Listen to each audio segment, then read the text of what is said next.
Europe 1. Écoutez le monde changer. Vous serez nombreux ce soir sur les routes. Aujourd'hui, Bison Futé a classé la journée rouge. Elle pourrait facilement virer au noir sur les axes très fréquentés comme l'autoroute A6 ou encore l'autoroute A7. D'autres plus prudents ou prévoyants ont fait le choix de partir dès hier soir. Tous ont dans un coin de la tête l'allocution télévisée qu'Emmanuel Macron va prononcer lundi soir à la télévision. C'est le cas de ces vacanciers rencontrés sur le quai d'une gare parisienne par Marion Gauthier.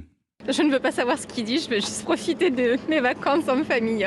On avait un peu hâte d'être en vacances et on verra lundi, mais on y sera et on pourra pas... On va essayer d'en profiter tant qu'on peut bouger. J'ai l'impression qu'on est tous un peu blasés et qu'on fait au fil de l'eau. Mais évidemment, c'était dans mon esprit que je reprends des vacances fin août, je suis pas sûre de pouvoir les prendre. Si ça reste la France et la Bretagne, il n'y a aucun souci pour l'instant.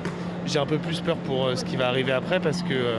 on part au Portugal et ça craint un peu plus. Ça fait un an et demi qu'on attend ces vacances-là et là il y a toujours une chape de plomb derrière nous et puis on attend lundi quoi. Un témoignage de vacanciers recueilli pour Europe 1 par Marion Gauthier. On vient de l'entendre. Ils n'ont pas l'esprit tout à fait tranquille. La question est toujours la même en pareil cas. Une allocution, oui, mais pour dire quoi ? Le président devrait évoquer la situation sanitaire alors que l'épidémie rebondit sur l'effet du variant indien. À ce sujet, nous recevrons Arnaud Fontenay tout à l'heure, l'épidémiologiste à 8h15. Ce ne sera pas le seul dossier abordé. A priori, Emmanuel Macron pourrait aussi parler de la réforme des retraites. Quoi qu'il en soit, c'est une semaine décisive qui s'ouvre pour le chef de l'État, Louis Dragnel. Emmanuel Macron doit d'abord et avant tout s'exprimer sur la question de la reprise de l'épidémie et la menace du variant Delta. Une menace qui pourrait avoir des conséquences sociales et économiques. Il doit aussi annoncer des décisions sur la vaccination obligatoire des soignants, l'extension du pass sanitaire ou encore le renforcement des contrôles aux frontières. Ensuite, il devrait revenir sur tous les chantiers inachevés des dernières semaines et notamment sur la réforme des retraites dont on ne sait toujours pas si elle verra le jour avant la fin du quinquennat.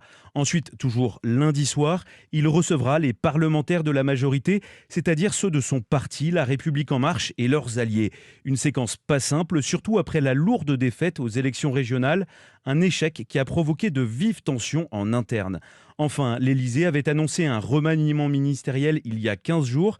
S'il souhaite toujours le faire, Emmanuel Macron devrait donc faire connaître la nouvelle composition de son équipe avant mercredi afin d'avoir un nouveau gouvernement au complet pour le 14 juillet. Louis de Ragnel, chef du service politique d'Europe 1.